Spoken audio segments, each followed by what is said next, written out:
Formula One has ushered in a new era for the sport in the past few years. We've seen enormous growth in viewership, people attending the races, social media, and of course money. And there are many reasons for this growth, but undeniably one of the leading causes is the Netflix series Drive to Survive. Drive to Survive follows the 10 teams on the grid focusing on the behind the scenes of Formula One, meaning the driver relationships, team politics, as well as some on-track action. Basically, Drive to Survive has shone a new perspective on the sport, all the while making it very accessible to new fans. In the process, it has made Formula One one of the fastest growing sports on the planet. And so for this video, let's dive into how Drive to Survive came about, what it entails, and how it has revolutionised Formula One as we know it. Now, to give a bit of background on the topic, Formula One hasn't always been popular, far from it. Very recently, Formula One faced a crisis, and it goes all the way back to 1978. Old F1 boss Bernie Ecclestone bought all the TV rights for the sport. This made Formula One a globally available sport, resulting in huge growth. They saw record viewership in the 2000s and early 2010s, but it began to dive off considerably as he didn't factor in the younger viewers of the sport. Formula One became notoriously known as an old man's sport. In 2017, Bernie's control of Formula One diminished as US media company Liberty Media bought Formula One in its entirety for $4.4 billion. These new American owners had quite a few new and exciting ideas to bring Formula One back to the general conscience. Firstly, they did a complete rebrand of the sport in 2018, focused heavily on social media and digital content, and finally, launched Drive to Survive. Funnily enough, the idea for the show actually came from Red Bull, where the camera crews would follow the team behind the scenes much like Drive to Survive is now. However, Formula One caught wind of this and wanted the show to feature the sport in its entirety, and so that's what happened. Initially, the teams didn't actually know much about the show and what it was actually for, but eventually the teams began to get involved, apart from Mercedes and Ferrari. However, after the success of the first season in 2018, every team took part and the show reached new heights, proving very popular. Why Drive to Survive worked so well was that it made the sport more accessible to new fans who perceived the sport as being too exclusive and too complicated.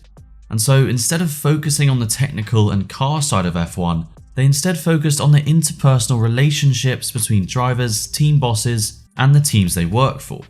Essentially, Formula One became a 200-mile-an-hour reality TV show. And well, the impact it's had has been huge. The sport saw increases in viewership either by fans that stopped watching because they fell out of love with the sport, or by completely new fans. In doing so, they tapped into new demographics of people with a record number of women and children watching the sport, and most importantly, they got the younger demographic back on side. The global fanbase of F1 is on track to exceed 1 billion people, with 77% of those new viewers being aged 16 to 35. But the majority of growth Formula One has experienced has come from across the pond in the United States of America. Understandably, the American owners are really pushing Formula One in the US, and it's clearly working. As of 2021, 28% of US adults identify themselves as Formula One fans. And most importantly, over half of these people have said Drive to Survive influenced their decision to watch the sport. But it doesn't stop there. Formula One has pulled alongside the immensely popular IndyCar series and is chasing NASCAR at an increasing rate.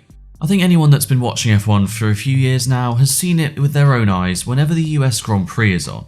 In 2018, 264,000 people attended the US Grand Prix in Austin, Texas.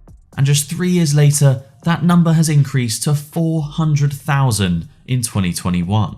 So it's fair to say Formula One have the Americans on side, and that has resulted in equally astonishing growth in Formula One revenue. In just 1 year from 2020 to 2021, Formula One revenue increased from 1.14 billion to 2.13 billion. That's an increase of 86% in just 1 year. But I think the best indication of Drive to Survive's success is the fact several other sports are copying this model. Firstly, you've got tennis and their recently aired series called Breakpoint. You've got golf and their brand new series called Full Swing, and the incoming series on rugby's Six Nations Championship coming out next year. If that's not a sign that Drive to Survive is a goldmine for new fans, then I don't know what is. But as much as Drive to Survive has been huge for Formula One, it certainly isn't perfect. Now, it should be noted these opinions are only really consistent with devoted F1 fans who've watched the sport for more than 5 years. But basically, people feel the show is ruining the essence of what Formula 1 is all about. The sport has been turned into somewhat of a reality TV show, with several manufactured scenes and fake rivalries simply to create a story that isn't really there. Why this is bad is because it's caused all new fans from Drive to Survive to not care so much about the actual racing and technical side of the sport, which after all is what Formula 1 is all about. New fans simply don't understand Formula 1. Just look at Abu Dhabi 2021 as an example. The majority of new fans simply didn't understand what was happening. Now, I don't know whether the solution is to change Formula 1 or adapt Drive to Survive to be a bit more detailed in its documentation of the sport. Both options don't seem very smart, but Formula 1 have said themselves that Drive to Survive gets people talking about F1, but doesn't actually add much value to the sport. And they've even said they may need to renegotiate how Drive to Survive is made moving forward. But even so, there is absolutely no denying that the benefits from the show massively outweigh the costs. It's breathed new life into Formula 1 when it was really down in the dumps, and has allowed Formula 1 to grow more than we've ever seen in the past.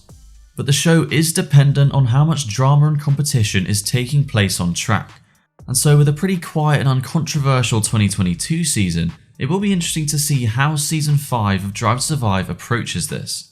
For those wanting to watch, the new season comes out on the 24th of February, exclusively on Netflix.